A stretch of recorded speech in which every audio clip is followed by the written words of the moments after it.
동아일보에서 주최해서 1년에 한 번씩 개최하는 동아 비즈니스 포럼이라는 것이 있습니다. 2015년도부터 아마 그게 시작이 돼서 진행이 된 걸로 그렇게 알고 있는데요. 세계 석학들을 불러다가 그해에 도전이 되고 비전이 될 만한 그런 주제들을 가지고 그렇게 그 비즈니스 포럼이 그렇게 진행이 되죠. 그래서 거기 참여했던 사람들은 자기를 좀 드러내기 위해서 내가 거기 참여했다 뭐 이런 글을 쓰는 것도 제가 많이 보았습니다만은 2018년도에 동아 비즈니스 그 포럼에 초청되어 온 사람이 있습니다. 그 사람이 누구냐 하면 클레이턴 크리스텐슨, 올해로 70세가 되십니다. 그때 66세였으니까 그 하버드 대학의 비즈니스 스쿨 교수였습니다. 이분이 이렇게 초청되어져 와가지고 그렇게 강연을 했는데 그 기조 강연에 책 핵심 논거가 있었습니다. 핵심되는 주제가 뭐냐? 기존 성공 공식에 얽매이지 말고 차원이 다른 새로운 시장을 창출하라라는 것이었습니다. 이분이 말하는 게 뭐라고요? 기존 성공 공식에 너무 얽매여서 거기에서 이렇게 하지 말고 그것 다 제로 베이스에서 없는 것처럼 생각하고 새로운 시장을 자꾸 개척해 나가는 그런 혁신을 좀 했으면 좋겠다라고 그렇게 하면서 기조 연설을 그렇게 했던 것이죠. 그래서 이제 이분의 그 별명이 있는데 이분의 별명이 뭐냐? 파괴적 혁신의 창조자다, 이런 별명이 붙어 있어요. 파괴적 혁신의 창조자. 혁신이라는 말 자체가 기존의 틀을 많이 바꾸는 건데 이 혁신하는 방법이 파괴적이라는 거예요. 그러니까 기존의 틀을 뭐 다 인정하지 않는다기보다는 신경 쓰지 말고 거기에 얽매이지 말고 이러다 보니까 아마 파괴적이라는 말을 거기다가 이렇게 붙인 것 같습니다. 이분이 이렇게 기존 성공 공식에 얽매이지 말라라고 주장하는 데는 이분이 사용하는 방법이 있기 때문에 그렇습니다. 이 사람은 주로 뭘 하느냐? 모든 것에 대해서 왜라는 질문을 던집니다. 왜 그런가? 왜? 자꾸 질문을 하는 거예요. 여러분, 우리가 왜라는 말이 사실은 뭡니까? 우리로 하여금 그 어느 곳에서든지 묶이지 않게 만드는 게 왜입니다. 그죠? 내가 왜라고 질문하는 그 순간에 거기에 묶이지를 않습니다. 왜냐하면 내가 묶여있을 때 가만히 있는 게 아니라 왜 이렇게 질문하는 순간 그 묶인 것으로부터 자유로울 수가 있는 것이죠. 자, 그러다 보니까 이분이 다 뭘 강조를 많이 한다? 왜라고 질문하는 것들을 강조를 많이 하죠. 이것과 관련해서 이분에게 아주 귀한 그런 어떤 그 에피소드가 하나 있습니다. 그 에피소드가 뭐냐면 어느 날인가 맥도날드 임원이 이 크리스텐슨 이 교수를 찾아왔답니다. 여러분, 맥도날드 아시죠? 프랜차이즈로서 햄버거 뭐 이런 걸로 세계적인 그런 어떤 다국적 기업이고 프랜차이즈 기업이기도 합니다. 맥도날드 임원이 이 크리스텐슨을 찾아와가지고 교수님, 우리 회사에서 이 밀크쉐이크라고 이렇게 얼음 제가 설명을 좀 잘 못하겠네요. 그 우유를 갖다가 이렇게 얼음같이 이렇게 녹여가 이렇게 해서 만든 게 있습니다. 그 밀크쉐이크를 만들어서 판매를 하는데 이상하게 우리는 뭐 최대한 잘 만들어서 판매를 한다고 하는데 이상하게 경쟁사보다 매출이 너무 적습니다. 이제 이러는 거예요. 매출이 너무 적어서 이게 골치 아픈데 이걸 어떻게 했으면 좋겠습니까? 교수님이 좀 해결해 주십시오. 그렇게 요청을 한 겁니다.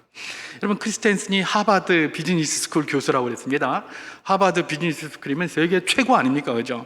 세계 최고의 그런 석학에서 거기서 가르치는 사람이었으니 얼마나 똑똑하겠습니까? 그런 분야에는 뭐 정평이 나 있겠죠. 그래서 이분한테 물었어요. 그랬더니 이 크리스텐슨이 알겠다고 이렇게 하면서 어떻게 합니까?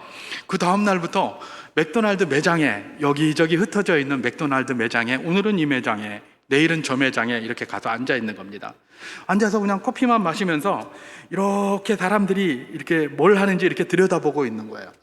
오늘은 이 매장, 내일은 저 매장 하면서 왔다 갔다 하면서 며칠이 지났습니다. 그러니까 임원이 가만히 보니까 이거 보고서를 써야 되는데 이 시간도 없는데 맨날 가가지고 가만히 앉아서 커피만 마시고 가만히 들여다보고 있으니까 좀 답답한 겁니다. 그래서 이제 그렇게 얘기를 한 겁니다. 아니, 교수님, 이제는 뭐 구경은 좀 그만하시고 우리 제품이 저 타사 제품과 비교해서 뭐가 좀 부족한지 이런 걸 좀 한번 분석을 해 주십시오. 이렇게 이야기를 한 겁니다. 왜냐하면 그 분석을 통해서 자기 보고서도 작성해야 되고 뭐 이렇게 하니까 그렇게 하지 않았겠습니까? 그랬더니 이 교수가 뭐라고 이야기를 했느냐, 그런 이야기를 한 겁니다. 나는 어느 제품이 더 좋은지 이런 거는 관심이 없다. 내가 지금 질문하는 것은 저 사람들이 왜 밀크쉐이크를 사 먹는가에 질문을 한 거다, 이렇게 얘기를 합니다. 여러분, 사람들은 보통 그럽니다. 경쟁사하고 우리가 싸워서 경쟁사한테 밀리는 것 같다 싶으면 뭐라고 보통 생각합니까? 우리 제품이 경쟁사보다 뭐 좀 부족한가? 이런 생각을 해요. 보통 그렇잖아요. 그럼 이제 제품이 부족한가 그거부터 알아보고 나서 제품이 부족하지 않다고 생각하면 그러면 뭔가 이렇게 생각을 해요, 일반적으로. 그죠? 그런데 이 사람은 그렇게 생각하지 않는 거예요. 그게 기존의 공식이었어요. 기존의 공식은 뭐예요? 우리 제품이 뭔가 부족한가에 대한 관심이 있었다면 이분이 이야기한 것은 기존의 공식이 아니라 뭐예요? 왜 그 사람들이 밀크쉐이크를 먹는가, 여기다가 관심을 둔 거예요. 여기다가. 그래서 내가 가서 그 들여다만 본 것이죠. 그러면서 이 사람이 내린 결론이 있는 겁니다.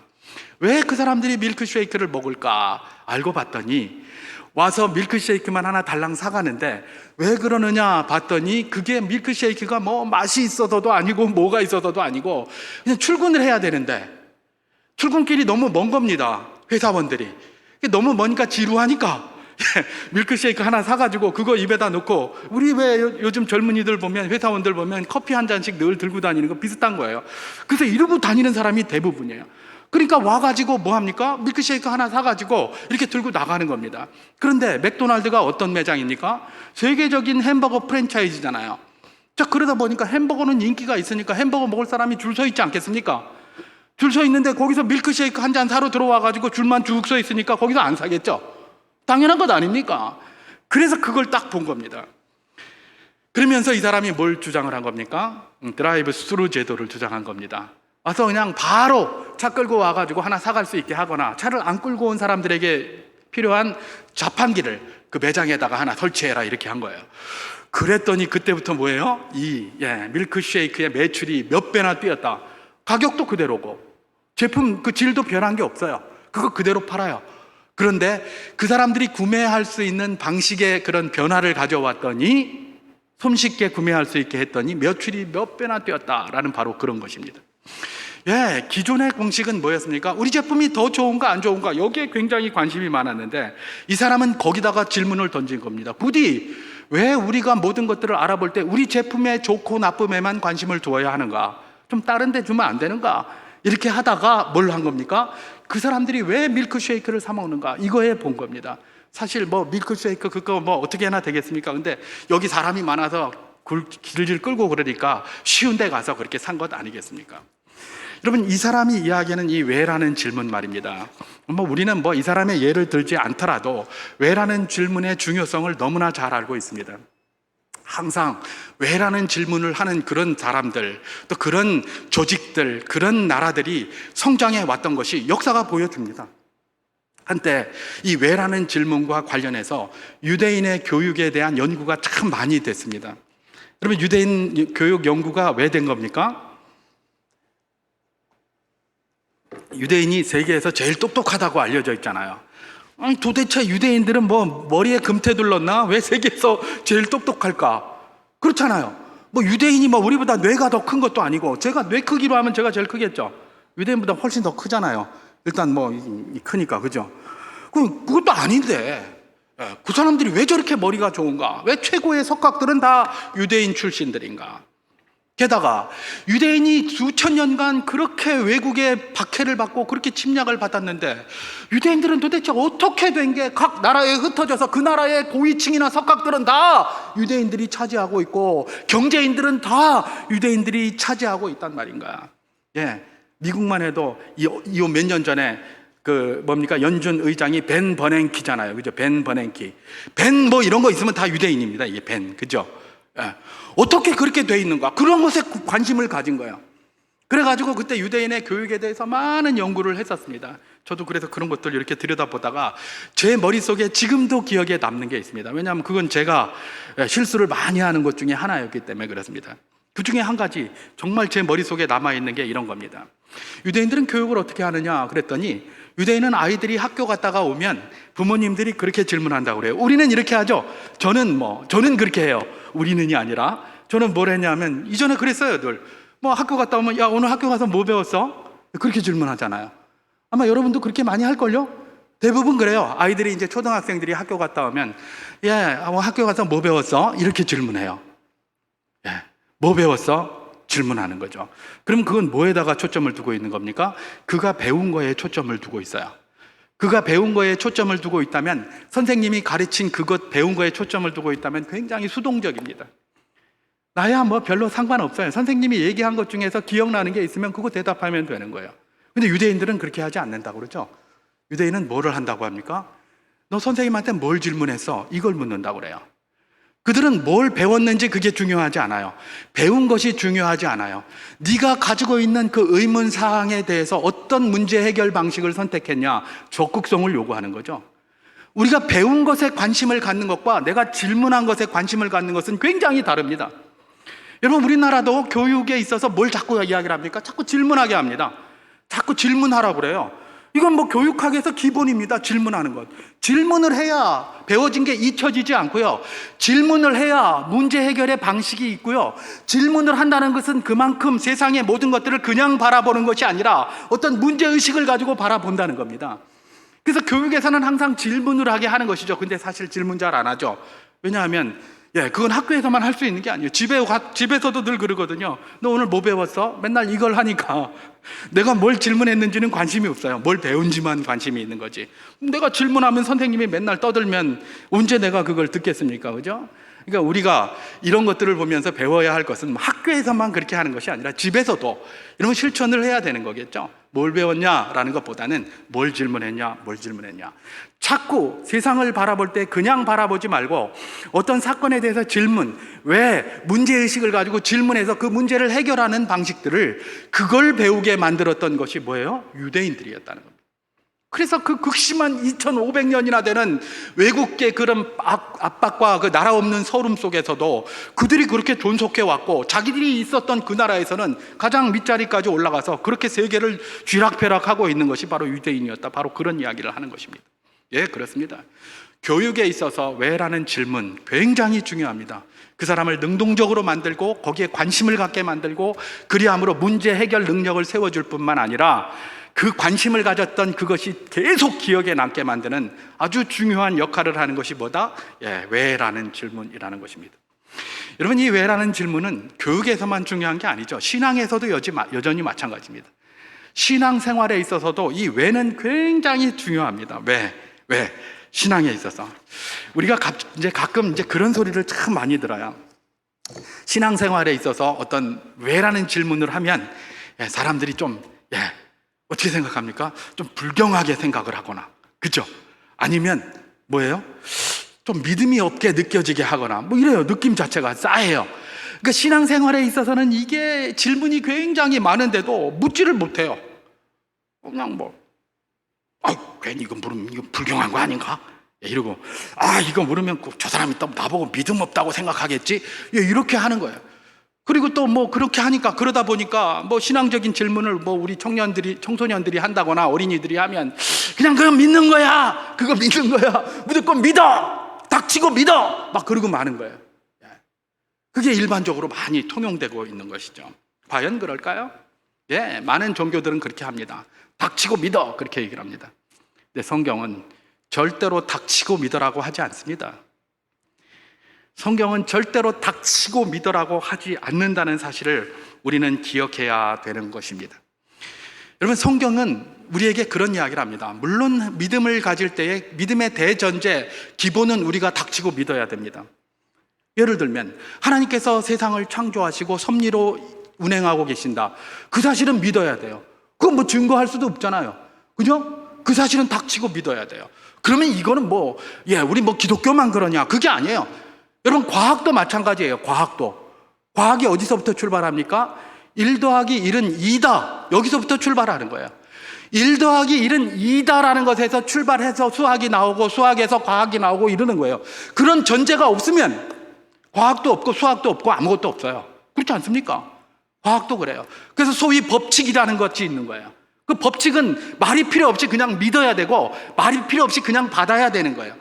믿음도 마찬가지예요. 하나님이 세상을 창조하시고 그 세상을 섭리로 운행하신다. 이 사실은 받아야 되는 거예요. 이 전제가 없으면 그 다음에 대화가 더 이상 되지 않아요. 그럼 그것이 받아졌습니까? 그럼 그 다음에는 질문이 없을까요? 그렇지 않습니다.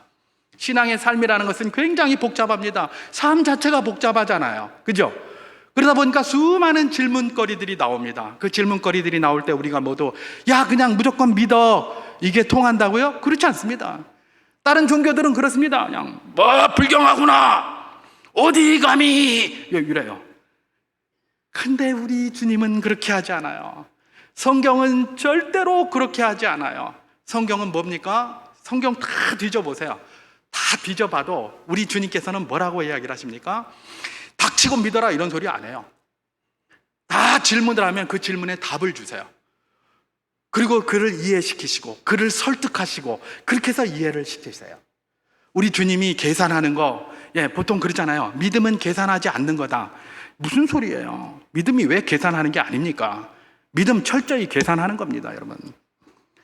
그러니까 뭐 믿음 그러면 세상 사람들이 뭐라고 생각합니까? 믿음이라는 것은 그냥 비합리적인 걸로 생각해요. 비이성적으로 생각해요.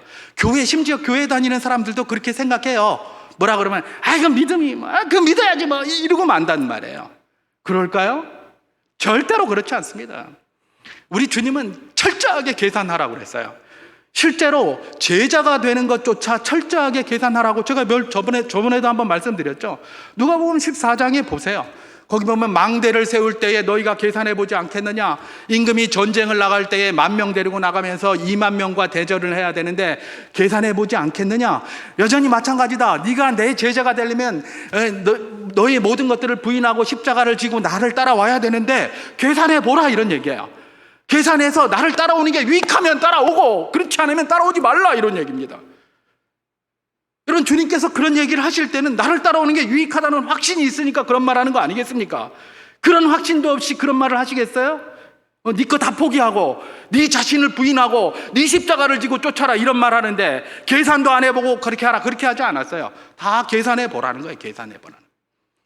우리 주님께서는 만약에 그런 계산이 필요 없다면 인생에게 이렇게 뭐 많은 지혜를 줄 필요가 뭐 있습니까? 다른 동물보다 뛰어나게 할 필요가 무엇이 있습니까? 그죠? 그리고 뭐하러 인생에게 자유의지를 줘서 그걸 선택하게 하십니까? 닥치고 그냥 믿어 이러면서 머리에다가 그냥 칩을 하나씩 딱딱 박아버리죠. 그럼 끝이잖아요. 닥치고 믿잖아요. 그죠? 주님께서는 그런 식으로다가 신앙교육을 하지 않으십니다. 전제가 있습니다. 하나님이 세상을 창조하시고 모든 세상을 섭리로 운행하신다. 그 전제 하나만 있으면 그 뒤에 건 다 뭐예요? 그들을 그런 질문에 대해서 이해시키고 최소한 설득을 해내야 된다는 것들을 성경에서 계속해서 이야기해 주고 계시고 또 친히 주님께서 그렇게 하셨던 것을 우리는 발견하게 되는 것입니다. 대표적인 게 오늘 우리가 읽은 이 본문입니다. 창세기 15장이죠. 여러분 창세기 15장 우리가 읽지는 않았지만 1절에 하나님께서 이렇게 이야기를 하셨습니다. 제가 창세기 15장 1절을 봉독합니다. 이후에 여호와의 말씀이 환상 중에 아브라함에게 임하여 이르시되 아브라함아 두려워하지 말라 나는 내 방패요 너의 지극히 큰 상급이니라 이렇게 했습니다. 아브라함이 환상 중에 이게 이제 기도할 때에 이렇게 임하셨다고 보면 되는 겁니다.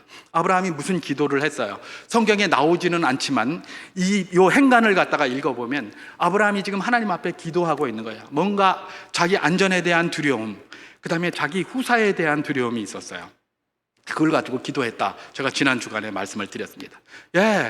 북방 4개국 왕과 전쟁을 해서 이겼는데 그들이 보복이 될 것 같은 두려움이 있어요.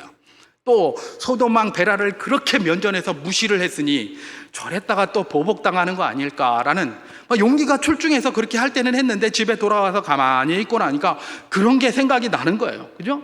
그러니까 그런 두려움을 가지고 있고요. 또 하나님께서 약속을 주셨는데 뭐예요? 후사를 주겠다고 했는데 지금 나이가 자기가 85세가 됐는데 자식이 하나도 없는 거예요. 이제 재산을 좀 물려주고 후사를 세워야 되는데 그게 없는 거예요. 그래서 고민을 하다가 어떻게 한 겁니까? 그 당시에 사람들이 편하게 하는 방식을 따라서 자기가 집에서 길리운 종 엘리에셀을 자기 후세로 삼은 거죠. 그래서 그걸 기도를 하는 거예요. 하나님, 내가 요즘 불안합니다. 그들이 나를 공격해 올까 봐 참 두렵습니다. 이 기도와 더불어서 하나님, 내가 참 후사가 없어서요 엘리에셀을 내 후사로 삼겠습니다. 이렇게 기도를 한 거예요. 계속 그렇게 기도를 하니까 하나님께서 그에게 응답하시고 나타나신 게 바로 1절의 말씀인 것이죠. 아브라함아 두려워하지 말라 나는 내 방패고 내 상급이다 그런 이야기입니다. 나는 내 방패다. 너를 그야말로 그 불안에서부터 지켜주겠다. 안전하게 해주겠다. 이러시는 거예요. 그런데 아브라함은 하나님께서 지켜주신 경험이 이미 많아요. 그렇잖아요. 애굽에 갔을 때도 지킴을 받았고 318명 데리고 북방 4개국 왕과 도전해서 싸울 때도 하나님이 지켜주셨어요. 그러니까 안전에 대한 경험은 이미 많아요. 그런데 문제는 뭡니까? 자식을 주신다고 이미 10년 전에 이야기를 하셨는데 10년이 지난 지금까지 자식이 없는 거예요.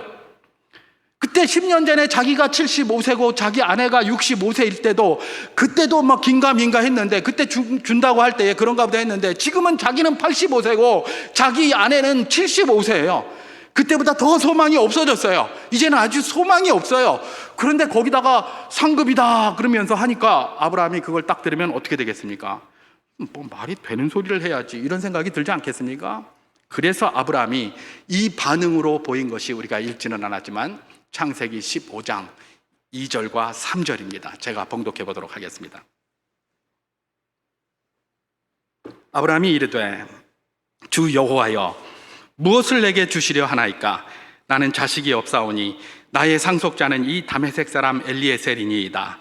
아브라함이 또 이르되 주께서 내게 씨를 주지 아니하셨으니 내 집에서 길린 자가 내 상속자가 될 것이니이다.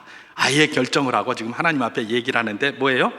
주 여호와여 무엇을 내게 주시려 하나이까? 이러는 거예요. 질문하는 거예요. 아니 하나님 10년 전에 주신다더니 안 줬는데 하나님 지금까지 아무것도 안 줘서 내가 엘리에셀을 세운다니까요. 근데 뭘 상급이라고 또 그럽니까? 예, 이러는 거예요. 여러분 이게 우리가 그냥 읽으니까 그렇지 사실 알고 보면 굉장히 퉁명스럽고 굉장히 듣기 안 좋은 그런 질문이죠. 그냥 엘리에셀을 삼겠습니다 이러면 누가 뭐라고 하겠습니까? 근데 거기다 토를 하나 달았죠. 여호와께서 씨를 주시지 않았기 때문에 여호와께서 씨를 주시지 않았기 때문에 내가 엘리에셀을 삼겠습니다. 왜 이러는 거예요? 여호와께서 씨 주신다고 했잖아요. 근데 안 줬잖아요. 그러니까 내가 엘리에셀을 삼겠다는데 뭐가 잘못됐단 말입니까? 이러는 거예요. 제가 하나님이었으면 뭐라 그럴까요? 이 기에 건방지게 어디서 닥쳐 임마! 이랬을 거예요.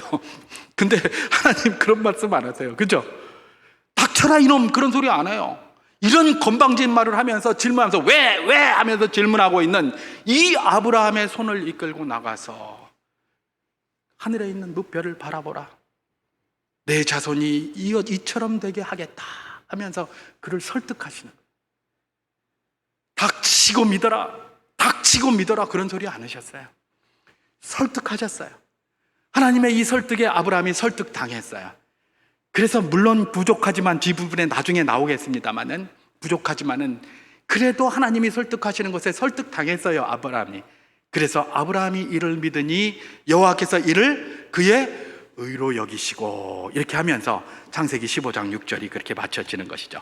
그러면서 오늘 우리가 읽은 이 본문으로 넘어오면서 또라는 말로 시작이 됩니다. 또 막 거기까지 하셨으면 됐는데 하나님이 이미 아브라함에게 약속하신 약속이 있죠.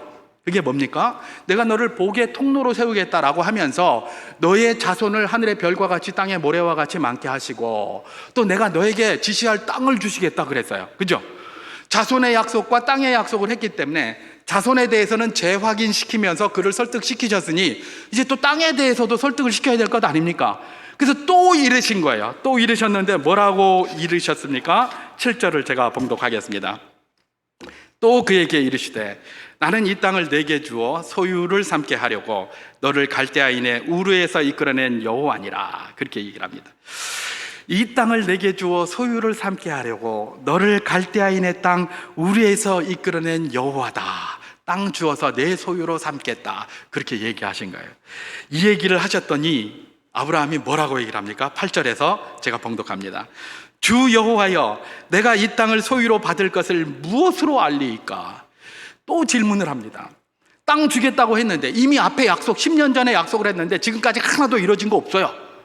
10년 후에 또 내가 땅 주겠다라고 했더니 아니 도대체 하나님 10년 전에도 주신다고 하는데 아직까지 땅 한 평도 안 줘놓고 나서 내가 그거 하나님 주실지 안 주실지 뭘로 알겠습니까? 이러는 거예요.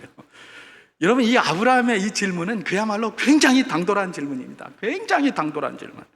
하나님이 주신다고 했는데 10년 동안 안 주더니 지금 또 주신다 그러면 뭘로 믿습니까? 그거 증거 대세요. 이러는 거예요. 이게 보통 질문이 아닙니다. 이 질문. 우리가 그냥 읽으니까 이렇게 읽는 거지, 하나님이 들으면 굉장히 기분 나쁘고 건방진 질문이 분명합니다. 건방진. 이런 질문을 할 때에 하나님께서 아브라함에게 이놈 하면서 귓방맹이 때리지 않았습니다. 어떻게 합니까? 그래?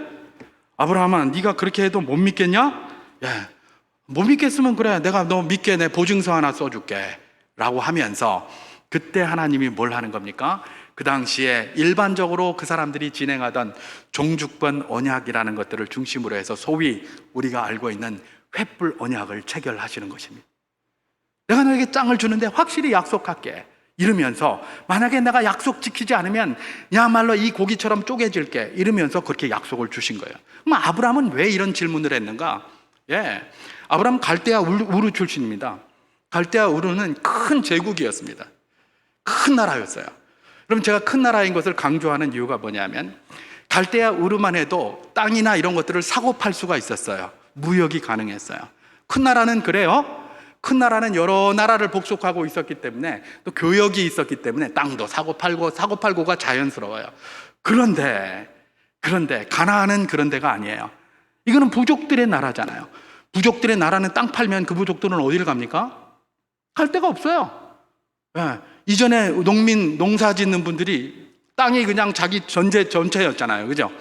그래서 돈만 생기면 땅 조금 사고 해서 그거 가지고 끝까지 버티고 있다가 떼부자 된 거잖아요. 그죠? 땅이 없으면 그 사람들은 죽는 걸로 알았다고요. 다른 거 할 것도 없고요. 그러니까 그것만 붙잡고 있는 거예요. 마찬가지예요. 이 당시에 부족들이 그런 거예요. 판매를 할 수가 없어요. 그 후에 하나님께서 이스라엘 12지파에게 땅을 분배해 준 이후에도 그게 계속 적용됐어요. 누구에게 파는 게 아니에요. 갈대아 우리에서는 그게 일반적이었어요. 그러니까 아브라함이 땅을 주겠다라고 할 때, 처음에 나올 때는 그 내용을 모르고 오케이 하면서 나왔어요. 근데 10년 동안 거기 살면서 가만히 보니까 이게 땅을 살 수 있는 게 아니에요. 땅을 가질 수 있는 유일한 방법은 뭐예요? 전쟁을 해서 그 사람들을 쫓아낼 수밖에 없는 거예요. 그래야 내게 땅에 돌아오지. 저 사람들이 팔지도 않아요. 대표적인 예가 거기 하나 나오죠. 나중에 사라가 죽습니다. 사라의 무덤을 살라고 하는데, 막벨라굴 그거 하나 살라고 하는데 안 팔라고 그러잖아요, 이 사람들이. 아브라함, 우리하고 관계 좋은데 그냥 네가 써라. 그냥 우리 안 팔게. 이건 팔 수 없는 거다. 팔진 않을 테니까 네가 써라. 그냥 써도 괜찮다. 그냥 써라. 무덤을 써라. 막벨라굴 써라. 이렇게 했어요. 근데 아브라함은 끝까지 그걸 팔라고 그러죠. 그렇게 하지 말고 팔아라 그러는데, 이 뭡니까? 에브론이나 이런 자기 친구들 옆에 있는 사람들이 하도 팔라고 하니까 아예 사지 말라고 하면서 값을 매깁니다. 뭐라고 매깁니까? 은 400을 달라고 그래요. 막벨라굴을 사는데 은 400을 달라고 한다. 이 말은 사지 말라는 거죠. 그럼 은 400이 얼마입니까? 예수님이 얼마에 팔렸죠? 은 30. 은 400이면 예수님 몇 명입니까? 13이에요. 13명보다 더 많아요. 거대한 값을 내라는 거예요. 사지 말라는 거였어요. 그런데 아브라함은 자기 전 재산 딱 끌어모아가지고 그 돈을 지불하고 막벨라굴을 사게 되는 것이죠. 그게 바로 이 당시에 땅의 문제였습니다. 이런데 하나님이 이 땅을 내게 주겠다 그러니까 아브라함 상식에 맞지 않는 겁니다. 그러니까 아브라함이 뭐라고 묻는 겁니까? 도대체 내가 이 땅을 소유로 받을 줄 무엇으로 알리까? 라고 질문을 한 거예요. 상식에 맞지 않으니까 그 질문한 것에 대해서 하나님은 이놈 하면서 꾸짖지 않았습니다. 그래, 네가 아마 이해가 안 될 거다. 그럼 오케이, 내가 네 마음 편안하게 해줄게. 그러면 내가 증거를 하나 대주고 보증서 하나 써줄게 라고 하면서 했던 것이 뭡니까? 횃불 언약인 것입니다. 여러분, 우리 주님께서는 질문하는 신앙에 대해서 잘못하다, 불경하다, 이 어디 건방지게 이런 말 한 적이 없습니다. 닥치고 믿어라라고 한 적이 없습니다. 우리 주님은 믿음에 대해서 의문을 가질 때마다 설득을 하려, 최소한 설득하려고, 이해를 시키셨고 최소한 설득을 하려고 계속해서 노력하셨습니다. 우리 하나님 그러셨고 우리 주 예수 그리스도께서 그렇게 하셨습니다. 끊임없이 설득하셨어요. 그런데 오히려 신자인 우리들은 그렇게 안 하죠. 믿음 이야기하면, 믿음에 대한 뭐 질문을 하면 그냥 막 그런 거 질문하는 거 아니야? 이러면서 닥치고 믿어 이렇게 하는 경우가 굉장히 많습니다. 여러분, 이 시간 이후로는 그렇게 하지 않기를 주님의 이름으로 축원합니다. 신앙의 질문이 굉장히 중요합니다. 그래서 우리 주님께서는 아브라함을 통해서 이런 것들을 우리에게 보여주고 있는 겁니다. 신앙에 있어서 질문하는 게 뭐가 중요하냐? 뭐가 중요하냐? 그 중요한 거 한 두 가지만, 더 많은데 두 가지만 잠시 살펴보고 마치도록 하겠습니다. 우리는 신앙의 질문 그러면 되게 보면 불경하게 생각하고, 또 질문을 또 하지 않는 경우는 또 뭡니까? 혹시 이거 물었다가 또 나 믿음 없는 사람으로 좀 찍히지는 않을까 싶어가지고 질문 안 하는 경우가 굉장히 많아요.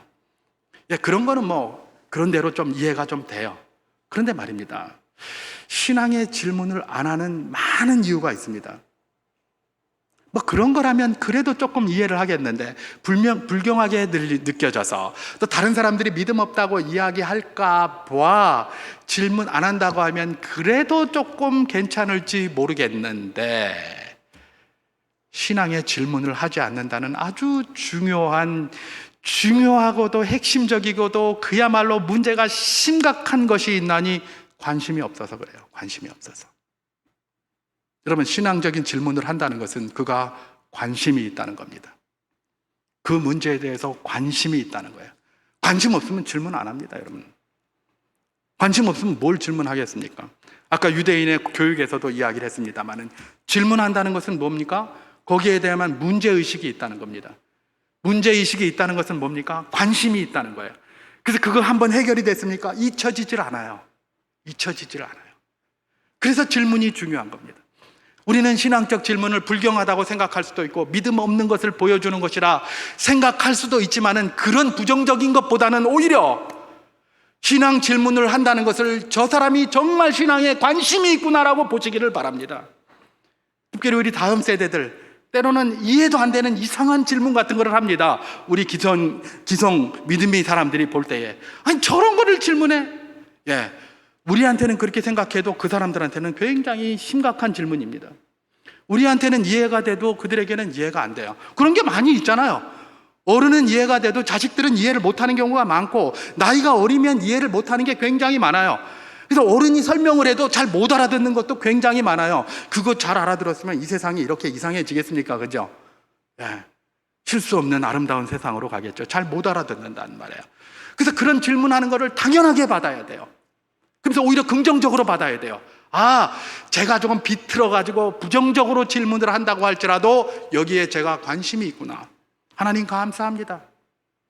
신앙에 관심을 갖도록 저의 마음을, 저 아이의 마음을, 저 사람의 마음을 인도해 주셔서 감사합니다. 오히려 감사로 나가야 될 것입니다. 그래야 그 사람이 뭡니까? 거기에 관심을 가지고 접근하게 되고 그렇게 하는 것이기 때문에 그렇습니다. 여러분, 질문을 한다는 것은 무엇입니까? 관심이 있다는 겁니다. 우리 스스로도 늘 하나님 앞에 관심을 가지고 질문할 수 있는 복된 분들 다 될 수 있기를 주님의 이름으로 축원합니다. 누가 질문합니까? 불경하게 믿음이 없이 이런 소리 하지 마시고 감사함으로 그래 너 질문 참 잘했다 라고 답변해 줄 수 있으면 답변해 주십시오. 그럼 모르면 모른다고 하세요. 목사한테 가서 한번 물어보자. 목사님한테, 장로님한테 한번 가서 물어보자. 그렇게 물어보십시오. 목사도 질문하면 모르는 게 천지입니다. 그럼 모르면 모른다고 대답하는 게 정답이에요. 모르면서도 마치 지가 아는 것처럼 하나님처럼 이야기하면 안 되죠. 그러면 그럴 때는 어떻게 되는 겁니까? 이건 내가 잘 모르겠는데 하나님한테 한번 물어보자, 기도 한번 해보자 하면서 함께 기도하는 거예요. 그게 믿음을 키워가는 것입니다. 여러분, 신앙적 질문을 하는 걸 불경하다고 생각하지 마십시오. 그가 이제 믿음의 자리에 관심을 가질 수 있는 귀한 기회가 되었다라고 생각을 하시고 그 기회를 적극적으로 활용하는 복된 분들 다 될 수 있기를 주님의 이름으로 축원합니다. 신앙적 질문이 관심을 가진 것뿐만 아니라 신앙적 질문을 통해서 신앙이 성숙해져 갑니다. 신앙적 질문이 없는 사람이 성숙할 것 같지만 절대로 그렇지 않습니다. 질문 없는 사람은 관심이 없을 가능성, 그거 뭐 나하고 무슨 상관이야, 이런 가능성 굉장히 많고요. 관심이 없는 사람들은 그냥 무조건 닥치고 믿어 해서 했기 때문에 닥치고 믿기는 믿었는데 순간순간 삶에서 이해할 수 없는 일들이 벌어질 때마다 좌절하고 낙심하고 흔들릴 수밖에 없는 거예요. 그게 신앙의 본질이에요. 그럴 때마다 신앙의 질문을 하면서 하나님 앞에 질문하고 주변 동역자들에게 질문을 하면서 내가 설득당하고 이해당하고 이러면서 내 삶에 있어서의 하나님의 손길들이 차근차근 경험되어져 가는 겁니다. 그럴 때에 내 신앙이 견고해지는 거예요. 여러분, 창세기 15장 오늘 우리가 읽은 이 본문은 아브라함이 하나님께서 약속해 주신 자손을 후사를 주겠다, 그 다음에 땅을 주겠다라는 것에 대해서 아브라함이 그냥 조목조목 반대하고 질문했습니다. 두 번이나 반대하고 두 번이나 질문했어요. 그렇잖아요. 그런데 말입니다, 이 아브라함에 대해서 기록하고 있는 창세기 20장에 가면 전혀 다른 아브라함을 우리가 만나게 됩니다. 22장은 어떤 내용입니까? 하나님께서 아브라함에게 시험하시려고, 근데 아브라함은 시험하는지 모릅니다. 거기 우리는 알아도 기록되어져 있으니까 시험하시려고 네 아들 그거를 이삭을 가지고 번제로 바치라 이렇게 요구를 하셨어요. 여러분, 창세기 15장은 누가 쓴 겁니까? 모세가 썼습니다. 창세기 22장은 누가 썼죠? 모세가 썼습니다. 똑같이 모세가 쓴 거예요.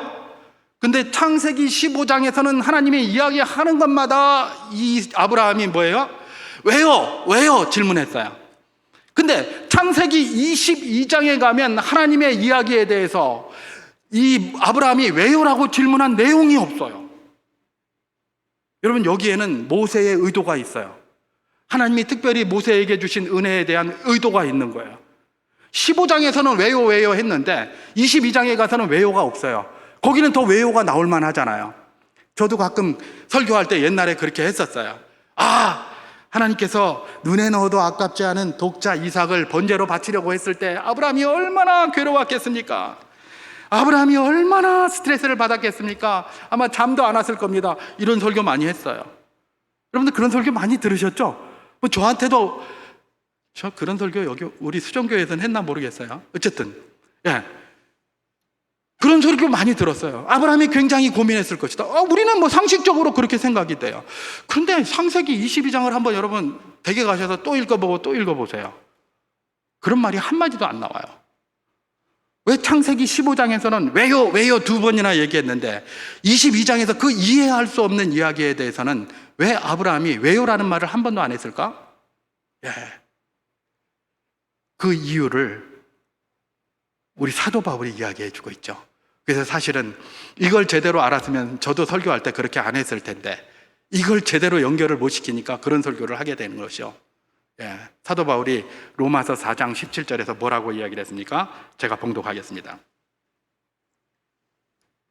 기록된 바 내가 너를 많은 민족의 조상으로 세웠다 하심과 같으니 그가 믿은 바 하나님은 죽은 자를 살리시며 없는 것을 있는 것으로 부르는 이시니라. 아멘. 사도 바울이 지금 아브라함의 믿음을 설명하고 있어요. 근데 아브라함이 믿은 하나님은 어떤 하나님이에요?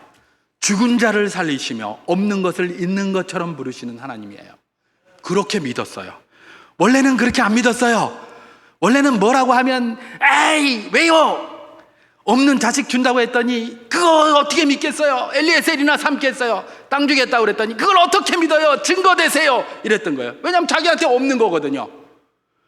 그때마다 왜요 그랬어요.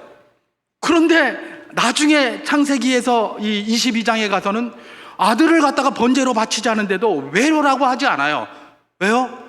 그때 이 아브라함의 믿음이 뭐라는 거예요? 죽은 자를 살리시는 부활의 믿음, 없는 것을 있는 것처럼 부르시는 하나님, 이렇게 믿은 거예요. 아들이 번제로 드려졌다고 하더라도 하나님이 다시 살리실 것이다. 없는 것을 있는 것처럼 부르시는 하나님께서 내게 약속하신 모든 것들을 다 이끌어 가실 것이다 라는 확신이 있었던 거예요. 더 이상 질문하지 않았던 것이죠. 여러분, 아브라함의 신앙은 질문하는 신앙이었습니다. 왜요 출발했습니다. 창세기 15장에서. 근데 22장에서는 더 이상 말이 필요 없는 신앙이 되고 말았습니다. 질문하는 신앙, 왜 중요합니까? 신앙의 성숙의 뿌리가 되기 때문에 그렇습니다. 여러분, 우리가 하나님 앞에 질문하는 신앙 될 수 있기를 주님의 이름으로 축원합니다. 신앙이니까 이거 가지고 이렇게 불경하게 이걸 해. 아니요. 하나님이 질문하기를 원하십니다. 우리가 이해하기를 원하시고 우리가 설득당하기를 원하십니다. 누구한테? 하나님한테. 누구한테? 하나님의 말씀에. 끊임없이 질문하시기를 바랍니다. 그것이 하나님이 이런 것들을 통해서 우리에게 도전하시는 것입니다. 누가 우리에게 질문합니까? 불경하게. 누가 우리에게 질문하면 그거 믿음 없는 소리, 이런 소리 하지 마시고 감사함으로 받고 이제 내가 드디어 그런 것에 관심을 가지고 네가 이제 드디어 신앙의 성숙으로 걸어가려고 몸부림치고 있구나라는 사실을 기억하면서 감사하시기를 주님의 이름으로 축원합니다. 그것이 이런 말씀을 통해서 우리가 받아야 할 도전입니다.